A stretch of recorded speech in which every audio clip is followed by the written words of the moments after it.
शाम की पूजा का सही समय क्या होता है? शाम को दीपक कब जलाना चाहिए और दीपक जलाते समय किस नियम का पालन करना चाहिए? अगर हम शाम को दीपक जलाते हैं तो क्या हमें स्नान करना आवश्यक है? शाम की पूजा बिना स्नान किए कर सकते हैं या नहीं कर सकते? और शाम को घर में कितने दीपक प्रज्वलित करने चाहिए, कहां कहां दीपक प्रज्वलित करना चाहिए, दीपक जलाने का मंत्र क्या होता है? घर की परेशानियों को दूर करने के लिए और किसी विशेष मनोकामना को पूर्ण करने के लिए दीपक किस प्रकार से प्रज्वलित करना चाहिए, इसलिए आज हम पूरी तरह से संध्या वंदन पर प्रवचन करने वाले शाम के समय जो आप संध्या वंदन करते हैं, पूजा आराधना करते हैं, दीप प्रज्वलित करते हैं, वह किस प्रकार से आपको करना है, किस नियम का पालन करना है आपको। मतलब आज का प्रवचन पूरी तरह से आपके प्रश्नों पर आधारित है, जिनका उत्तर मैं आपको शास्त्रों के अनुसार देने का पूरा प्रयास करूंगा। तो प्रवचन ध्यान से सुनिए। तो सबसे पहले बात करते हैं कि दीपक प्रज्वलित करने से पहले, मतलब शाम को पूजा करने से पहले क्या स्नान करना आवश्यक है। देखिए, शास्त्रों के अनुसार पूजा में शुद्धता आवश्यक होती है। तो जब हम सुबह पूजा करते हैं तब तो स्नान करना अत्यंत आवश्यक होता है। सुबह बिना स्नान की पूजा नहीं करनी चाहिए, लेकिन शाम की पूजा आप हाथ पांव मुंह धोकर भी कर सकते हैं, जरूरी नहीं है आप स्नान करें। अब देखिए, आप चाहे तो वस्त्र भी बदल सकते हैं या फिर आप सिर्फ हाथ मुंह धोकर कुल्ला करके भी पूजा कर सकते हैं। जैसे कि आपको शाम के समय पूजा करनी है तो दिन में भी आप शुद्धता का ध्यान रखें। जैसे कि आप जब भी टॉयलेट जाते हैं, बाथरूम जाते हैं, तब उस समय शुद्धिकरण जरूर कीजिए, कुल्ला जरूर करना चाहिए। हर बार जब आप बाथरूम जाते हैं तो अगर आप दिन भर शुद्धिकरण का ध्यान रखते हैं तो शाम के समय बिना स्नान किए भी सिर्फ हाथ पांव धारती है होकर पूजा कर सकते हैं, और चाहे तो स्नान भी कर सकते हैं। जैसे कि गर्मियों के दिन है तो शाम के समय भी आप स्नान करके पूजा कर सकते हैं। तो बहुत सारी चीजें आप स्वयं भी अपने विवेक से निर्धारित कर सकते हैं। आपका अगला प्रश्न है कि शाम की पूजा में दीपक किस समय जलाना चाहिए। तो देखिए, शाम को जब पूजा का समय होता है वह प्रदोष काल का समय होता है, मतलब जिस समय सूर्य अस्त हो रहा होता है उस समय हमारे घर में दीपक प्रज्वलित हो जाना चाहिए। अब जैसे कि आप लोगों के प्रश्न आते हैं कि कितने बजे दीपक जलाना चाहिए शाम को, तो देखिए, शाम को सूर्यास्त का समय हर मौसम में अलग अलग होता है। जैसे कि सर्दियां चल रही होती है तो 5:30 बजे तक भी सूर्यास्त हो जाता है। जैसे गर्मियों का मौसम है तो 6:30 से लेकर 7:00 बजे तक ऐसे ही सूर्यास्त का समय होता है। कई बार 7:30 का टाइम हो जाता है। गर्मियों में तो प्रत्येक मौसम में सूर्यास्त का समय अलग अलग होता है, इसलिए एक सही समय बताना कि इसी समय आप दीप प्रज्वलित करें तो ये बहुत मुश्किल होगा और ये ठीक भी नहीं होगा। एक ही समय पर हर बार हम दीप प्रज्वलित करें नहीं कर पाएंगे। इसलिए संध्या काल का ध्यान रखिए। जब संध्या काल का समय होता है, मतलब जब सूर्यास्त हो रहा होता है, उस समय आप अपने घर में दीपक प्रज्वलित कर दीजिए। और अब बात करते हैं कि कितने दीपक आपको अपने घर में प्रज्वलित करने चाहिए। शास्त्रों के अनुसार संध्या काल में प्रतिदिन अपने घर के मुख्य द्वार पर एक दीपक जरूर जलाना चाहिए। इससे क्या होता है कि शास्त्रों के अनुसार शाम के समय संध्या काल में लक्ष्मी माता और उनकी बहन दरिद्रता दोनों ही भ्रमण पर निकलती है। तो जिसमें दोनों घर के मुख्य द्वार पर दीपक प्रज्वलित होता है उस घर में महालक्ष्मी प्रवेश करता है, और जिस घर के मुख्य द्वार पर दीपक नहीं जल रहा हो उस घर में दरिद्रता आती है। तो इसीलिए महालक्ष्मी का प्रवेश आपके घर में हो, इसके लिए घर के मुख्य द्वार पर एक दीपक जरूर प्रज्वलित करना चाहिए।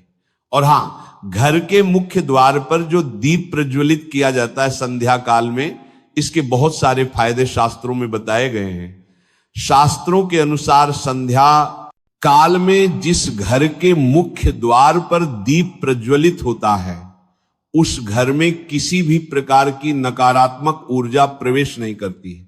कोई भी वास्तु दोष आपके घर में हो, अगर आप मुख्य द्वार पर दीप प्रज्वलित करते हैं तो समस्त प्रकार के वास्तु दोष से मुक्ति मिल जाती है। और अगर आपके घर में पितृ दोष है जिसकी वजह से परेशानियां आपके घर में बनी हुई हैं, तो घर के मुख्य द्वार पर जो हम दीप प्रज्वलित करते हैं, इससे घर का पितृ दोष भी समाप्त हो जाता है।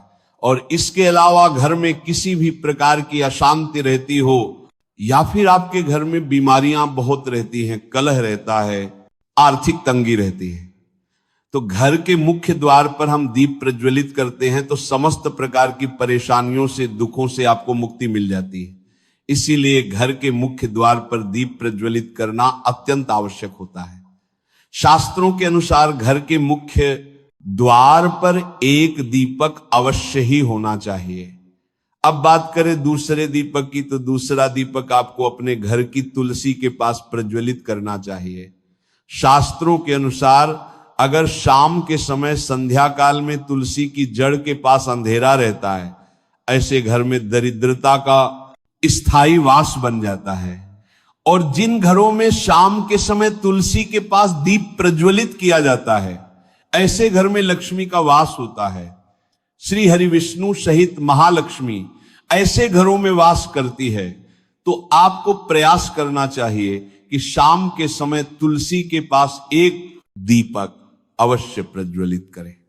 अब बात करें अगले दीपक की, तो शाम के समय अपने घर के ईशान कोण में, मतलब जहां पर भी आपने अपने घर का मंदिर बनाया हुआ है, उसी स्थान पर घर के मंदिर में एक दीपक अवश्य प्रज्वलित कीजिए।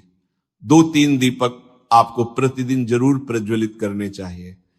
और अगर आप तीनों दीपक प्रतिदिन प्रज्वलित करते हैं तो विश्वास रखिए आपके घर की बहुत सारी परेशानियां स्वयं ही समाप्त हो जाती हैं।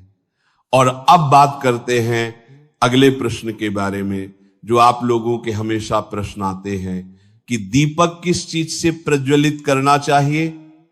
सरसों का तेल डाल सकते हैं या नहीं, या फिर तिल के तेल का प्रयोग करना चाहिए, या फिर शुद्ध गाय के घी का, किस चीज से हम दीपक प्रज्वलित करें? तो देखिए, शास्त्रों के अनुसार सरसों के तेल का दीपक हर जगह प्रज्वलित नहीं करना चाहिए।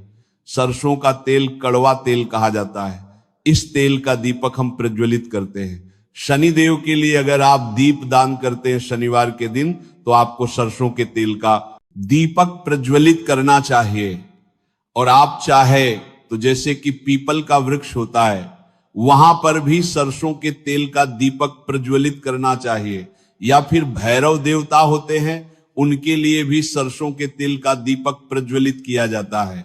इसके अलावा कहीं पर भी सरसों के तेल का दीप प्रज्वलित करने की बात शास्त्रों में नहीं कही गई है। शास्त्रों के अनुसार किसी भी देवता के निमित्त जो हम दीप प्रज्वलित करते हैं, उसमें गाय का घी डालकर ही प्रज्वलित करना चाहिए। अब देखिए, ऐसे समय में जबकि गाय का शुद्ध घी नहीं मिल पाता है, तब हमें क्या करना चाहिए? दूसरा, तब आपको गाय के घी के नाम पर जो भी घी मिल जाता है या फिर शुद्ध घी मिल जाता है, उसका प्रयोग कर सकते हैं। या फिर आप चाहे तो तिल के तेल का दीप प्रज्वलित कर सकते हैं। तो प्रतिदिन जो आप दीपक प्रज्वलित करते हैं अपने घर में, चाहे आप घर के मुख्य द्वार पर प्रज्वलित करें, या फिर तुलसी के पास प्रज्वलित करते हैं, या फिर घर के ईशान कोण में प्रज्वलित करते हैं, तो सभी दीपक आप तिल के तेल या शुद्ध घी का प्रज्वलित करें। और जब आप दीपक प्रज्वलित करते हैं, जैसे कि मुख्य द्वार पर ज्योति प्रज्वलित करेंगे, या फिर तुलसी के पास दीप प्रज्वलित करते हैं, या फिर घर में जो दीप प्रज्वलित किया जाता है, तो एक चीज का ध्यान रखना चाहिए, कभी भी दीपक को सीधे जमीन पर नहीं रखा जाता है। दीपक रखते समय प्रतिदिन दीपक के नीचे थोड़ा सा आप चाहे तो चावल रख सकते हैं, या फिर आप चाहे तो थोड़े से पुष्प रख सकते हैं। और हां, अगर आप दीपक के नीचे चावल रखते हैं तो इस बात का आपको ध्यान रखना है कि चावल अखंडित होना चाहिए। क्योंकि ऐसा माना जाता है कि अगर टूटे हुए चावलों का प्रयोग हम पूजा में करते हैं किसी भी प्रकार से, चाहे दीपक के नीचे रख कर करते हैं या फिर अक्षत के रूप में करते हैं, तो इससे घर में दरिद्रता आती है। इसलिए अखंडित चावल होने चाहिए। अगर आप दीपक के नीचे रखते हैं तो, और जैसे कि कई लोगों के प्रश्न आते हैं कि प्रतिदिन जो दीपक के नीचे हम चावल रखेंगे तो उस चावल का अगले दिन क्या करना चाहिए? तो अगले दिन उठाकर आप पक्षियों को डाल दीजिए, पक्षी उसे खा जाते हैं। और घर में जो आप ईशान कोण में दीप प्रज्वलित करते हैं, मतलब घर के मंदिर में जो दीपक प्रज्वलित किया जाता है, उस दीपक को आप किसी पात्र में भी रख सकते हैं। जैसे कि एक छोटी सी प्लेट ले लीजिए, उसी प्लेट में दीपक रख दीजिए और उस दीपक को हम प्रज्वलित करते हैं। मतलब घर के मंदिर में जो दीपक प्रज्वलित करेंगे वो आप किसी पात्र में भी रख सकते हैं, लेकिन सीधे जमीन पर आपको कोई भी दीपक नहीं रखना, इस बात का ध्यान रखिए। और आपका अगला प्रश्न है कि शाम की पूजा करते समय किस मंत्र का जाप करना चाहिए? दीप प्रज्वलित करते समय दीप जलाने का मंत्र क्या होता है? तो देखिए, दीप जलाने का मंत्र मैं आपको बता देता हूं। आप अगर जप सकते हैं तो जरूर जपे, लेकिन अगर आप मंत्र नहीं जाप पाते हैं तब भी शाम के समय जब दीपक प्रज्वलित करते हैं उस समय आप किसी भी मंत्र का जाप कर सकते हैं। जैसे कि आप चाहे तो माता रानी कृष्ण कन्हैया के किसी मंत्र का जाप कर सकते हैं। आपके कोई इष्ट देवता हो तो उनके मंत्रों का भी जाप कर सकते हैं।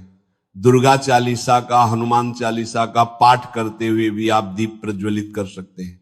जरूरी नहीं है कि आप दीपक जलाने वाला मंत्र ही पढ़ेंगे, किसी भी मंत्र को पढ़कर आप दीप प्रज्वलित कर सकते हैं, संध्या वंदन कर सकते हैं। क्योंकि शास्त्रों में कहा गया है कि मौन रहकर कभी भी पूजा नहीं करनी चाहिए। जो भी शुभ कर्म होते हैं वह मंत्र उच्चारण के साथ ही संपूर्ण किए जाते हैं, इसलिए मंत्र उच्चारण आवश्यक है। कोई भी मंत्र जपते हुए आप पूजा कर सकते हैं, संध्या वंदन कर सकते हैं, लेकिन दीपक जलाने का जो शास्त्रों के अनुसार मंत्र है वह मैं आपको पढ़कर बता देता हूं। मंत्र है शुभम करोति कल्याणम आरोग्यम धन संपदा शत्रु बुद्धि विनाशाय दीपक ज्योति नमोस्तुते दीप ज्योति परम ब्रह्म दीपो ज्योति जनार्दन दीपो हरत में पावन संध्या दीप नमोस्तुते। इस मंत्र का जाप दीपक प्रज्वलित करते समय करने से कहा जाता है कि सभी प्रकार के पापों से मुक्ति मिल जाती है। और दीप देवता जो होते हैं वह हमारे जीवन में प्रकाश करते हैं। तो बहुत आसान है ये मंत्र, अगर आप लोग नियमित पढ़ेंगे तो निश्चित ही आपको याद हो जाएगा। और दीपक प्रज्वलित करते समय आप बिना देखे भी पढ़ पाएंगे। और अभी आप चाहे तो इसे किसी कागज पर लिखकर रख सकते हैं और घर के मंदिर में ही रख दीजिए जहां पर आपको दीपक प्रज्वलित करना है। तो जब आप दीप जलाएंगे तब आप इस मंत्र को देखकर पढ़ सकते हैं और कुछ दिनों में तो याद हो ही जाता है। तो ये था दीपक के कुछ प्रश्नों पर आज का प्रवचन। बोलो राधे राधे।